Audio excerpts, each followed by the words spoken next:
आज की हमारी वर्कशीट नंबर 23 जो है वो सामाजिक विज्ञान विषय से संबंधित कक्षा 8वीं की वर्कशीट है, जो कि शुक्रवार यानी कि 18 दिसंबर से संबंधित वर्कशीट रहेगी। सबसे पहले बच्चे जो हैं विद्यार्थी का नाम की जगह अपना नाम डालेंगे और कक्षा अध्यापक के नाम की जगह वो अपने कक्षा अध्यापक का नाम जो है वो डालेंगे।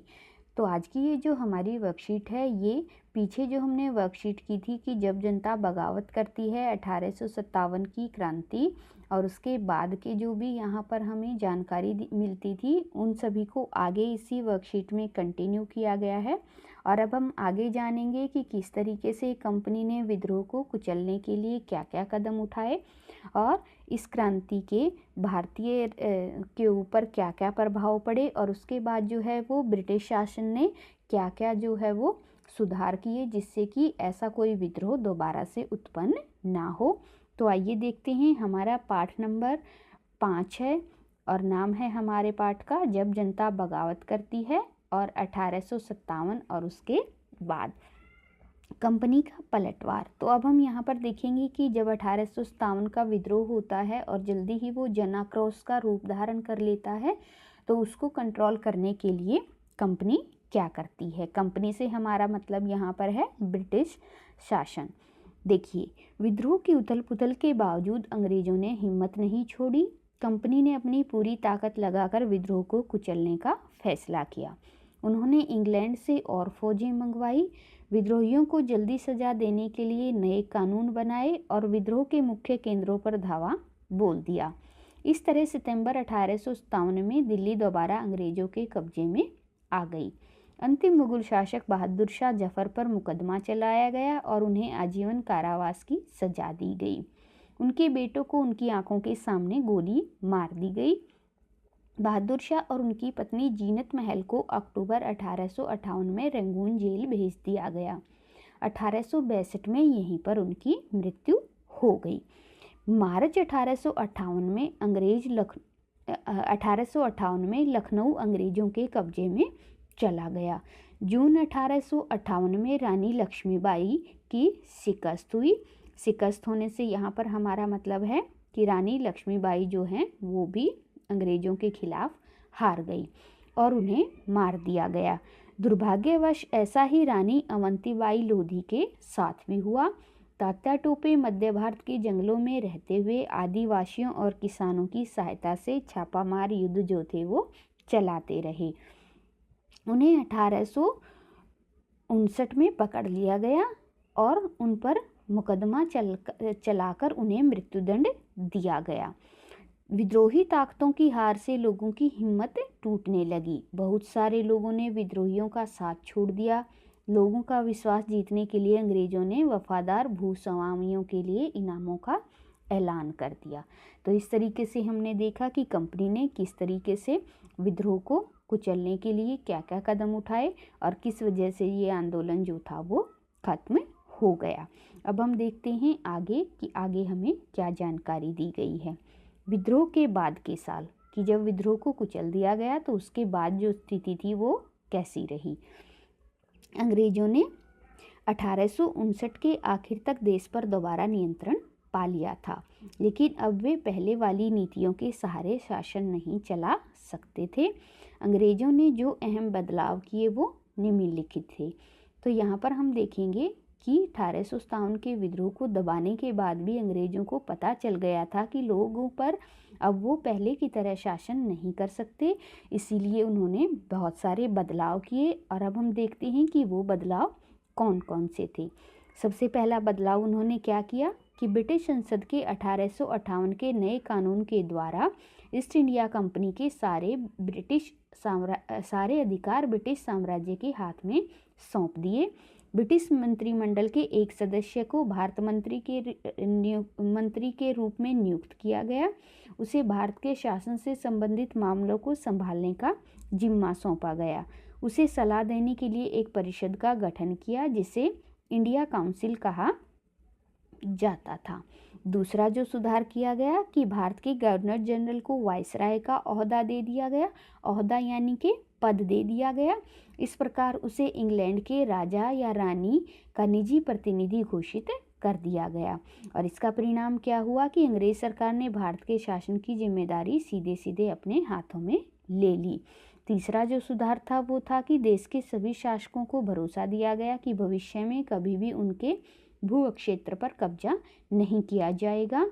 उन्हें अपनी रियायत, अपने वंशजों, यहाँ तक कि अपने दत्तक पुत्र गोद लिए गए पुत्रों को भी सौंपने की छूट दे दी गई। लेकिन उन्हें इस बात के लिए प्रेरित किया गया कि वे ब्रिटेन की रानी को अपना अधिपति स्वीकार करें। इस तरह भारतीय शासकों को ब्रिटिश साम्राज्य के अधीन शासन चलाने की छूट दे दी गई। आगे जो उन्होंने बदलाव किया वो महत्वपूर्ण बदलाव कौन सा था कि भारत सेना में भारतीय सिपाहियों का अनुपात कम करने और यूरोपीय सिपाहियों की संख्या बढ़ाने का फैसला किया गया। यहाँ पर ये चीज़ जानने लायक है कि अब ब्रिटिश शासकों ने क्या किया कि जो सेना होती थी उसमें बहुत कम भारतीय सैनिकों को उन्होंने शामिल किया। यह भी तय किया गया कि अवध, बिहार, मध्य भारत और दक्षिण भारत के सिपाहियों को भर्ती करने के बजाय अब गोरखा, सिखों और पठानों में से ज़्यादा सिपाही भर्ती किए जाएंगे। अगला जो बदलाव उन्होंने किया वो क्या था कि मुसलमानों की संपत्ति और ज़मीन बड़े पैमाने पर जब्त की गई। उन्हें संदेश और शत्रुता के भाव से देखा जाने लगा। अंग्रेजों को लगता था कि यह विद्रोह उन्होंने ही खड़ा किया है। अन्य जो महत्वपूर्ण बदलाव क्या था मुसलमानों से संबंधित कि उनको वो संदेह और शत्रुता की दृष्टि से देखते थे, क्योंकि उनको लगता था कि जो 1857 का जो विद्रोह हुआ है इसको भड़काने में इन लोगों की महत्वपूर्ण भूमिका है। अगला जो बदलाव देखते हैं कि अंग्रेजों ने फैसला किया कि वे भारत के लोगों के धर्म और सामाजिक रीति रिवाजों का सम्मान करेंगे और इसके साथ साथ भूस्वामियों और जमींदारों की रक्षा करने, जमीन पर उनके उत्तराधिकारों को स्वामित्व देने की नीतियां जो है वो बनाई गई। इस प्रकार 1857 के बाद इतिहास का एक नया चरण जो था वो शुरू हो गया। तो इस प्रकार हमने देखा कि किस तरीके से अंग्रेजों ने 1857 के विद्रोह को दबाया और उसके बाद जो है दोबारा ऐसा कोई विद्रोह ना हो, इसके लिए कौन कौन से महत्वपूर्ण कदम उन्होंने यहाँ पर उठाए। अब ऊपर दी गई जानकारी के आधार पर हम देखेंगे कि हमसे जो प्रश्न पूछे गए हैं वो कौन कौन से हैं। तो चलिए प्रश्नों की तरफ चलते हैं और सबसे पहला प्रश्न हमसे पूछा गया है कि अंग्रेजों ने 1857 के विद्रोह को कुचलने के लिए क्या क्या किया। तो इसका उत्तर जानने के लिए हम चलते हैं ऊपर की तरफ कि किस तरीके से उन्होंने इस विद्रोह को कुचला। तो सबसे पहले देखते हैं कि उन्होंने क्या किया था कि विद्रोह की उथल पुथल के बावजूद उन्होंने क्या किया, ताकत बनाए रखी, बहुत सारी सेनाएं जो थी वो मंगवा ली, दोबारा से उन्होंने दिल्ली को अपने कब्जे में ले लिया। बहादुर शाह जफर को उन्होंने क्या किया, अरेस्ट कर लिया और उनकी पत्नी के साथ उनको रंगून भेज दिया, उनके पुत्रों को मार दिया गया। और इस तरीके से जो है वो 1858 में उन्होंने लखनऊ पर भी कब्जा कर लिया और रानी लक्ष्मीबाई के साथ साथ रानी अवंतीबाई लोधी जो है वो उनको भी उन्होंने हरा करके मार दिया। और 1859 में उन्होंने जो है वो तात्या टोपे को भी पकड़ लिया और उनको भी मुकदमा चलाकर उन्होंने अपने रास्ते से हटा दिया। इसके साथ साथ यहाँ से लेकर हम क्या करेंगे, यहाँ से यहाँ तक हम अपना क्वेश्चन नंबर, यहाँ से लेकर यहाँ तक हम क्वेश्चन नंबर 1 का उत्तर जो है वो अपना रखेंगे कि किस तरीके से उन्होंने विद्रोह को दबा दिया था। अब हम चलते हैं अपने दूसरे प्रश्न की तरफ कि हमसे दूसरा प्रश्न क्या पूछा गया है कि आरंभिक महीनों में प्राप्त सफलता के बावजूद 1857 का विद्रोह असफल क्यों हुआ, स्वयं सोच कर लिखिए। इसका उत्तर जो है आप खुद भी दे सकते हैं, लेकिन अगर आप यहाँ से इसका उत्तर लेना चाहते हैं तो हम चलते हैं ऊपर की तरफ कि इसके मुख्य वजह क्या क्या रही होंगी। तो हम ऊपर की तरफ चलते हैं और देखते हैं कि जो महत्वपूर्ण हमारे लीडर थे 1857 की क्रांति के, उनको क्या किया गया, उनको पकड़ लिया गया, उनको जो है वो फांसी की सज़ा दी गई, किसी को मार दिया गया। और उसके बाद लोग जो है वो उनका भरोसा जो था वो टूटता चला गया और अंग्रेज़ों ने इसी चीज़ का फ़ायदा उठाकर क्या किया, 1857 की क्रांति को दबा दिया। तो यहाँ से लेकर यहाँ तक आप अपने क्वेश्चन नंबर 2 को उत्तर जो है वो इसमें लिख सकते हैं। फिर हम चलते हैं अपने अगले प्रश्न की तरफ और यहाँ पर देखते हैं हमसे क्या पूछा गया है कि 1857 के स्वतंत्रता सेनानियों के साथ क्या हुआ। और इसका उत्तर भी क्या रहेगा हमारा, जो हमने क्वेश्चन नंबर 2 में लिखा था हम उसको भी लेंगे और साथ ही साथ हम बताएंगे कि किस तरीके से उन्होंने अंतिम मुगल शासक बहादुर शाह जफर के साथ क्या किया था। तो इसका उत्तर जानने के लिए हम करेंगे यहाँ से लेकर के और यहाँ तक कि किस तरीके से उन्होंने तात्या टोपे वगैरह को सजा दी। यहाँ से लेकर यहाँ तक हमारा क्वेश्चन नंबर 3 जो है वो उसका उत्तर हो जाएगा। यहाँ से लेकर के और यहाँ तक आप अपना क्वेश्चन नंबर 3 जो है वो उसका उत्तर रखेंगे। अब हम चलते हैं अपने अगले प्रश्न की तरफ और अगले प्रश्न में हमसे पूछा गया है कि विद्रोह के बाद के सालों में अंग्रेज़ों ने अपने शासन में क्या क्या बदलाव किए।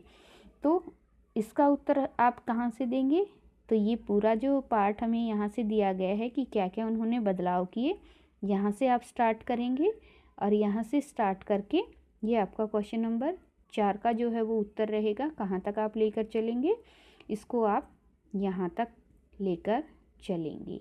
ये आपका क्वेश्चन नंबर 4 जो है वो उसका उत्तर हो जाएगा।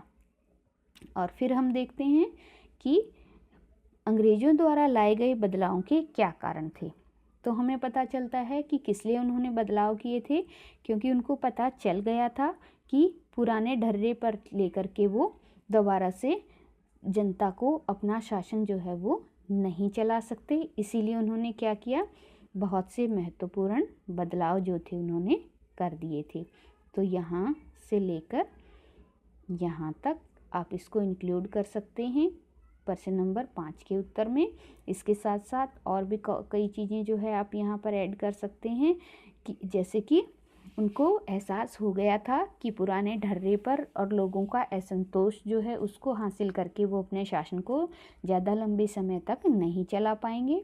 इसीलिए उन्होंने इन महत्वपूर्ण बदलावों को करने का फैसला किया और वो चाहते थे कि वो भारतीयों पर जो है वो अपना नियंत्रण किसी भी तरीके से जो है उसको कायम रखें। और यही वजह थी कि उन्होंने क्या किया, ये सभी महत्वपूर्ण बदलाव किए ताकि वो अपने शासन को यहाँ पर सुचारू रूप से चला सकें और दोबारा से 1857 के विद्रोह जैसा विद्रोह जो है उनको देखने को ना मिले। और सबसे अंत में हमें दिया गया है कोविड के संदर्भ में उचित व्यवहार संबंधी संदेश। और इसमें हमें बताया गया है कि कोविड-19 के विरुद्ध लड़ाई में सुरक्षित रहने के लिए हमें मास्क का इस्तेमाल करना चाहिए।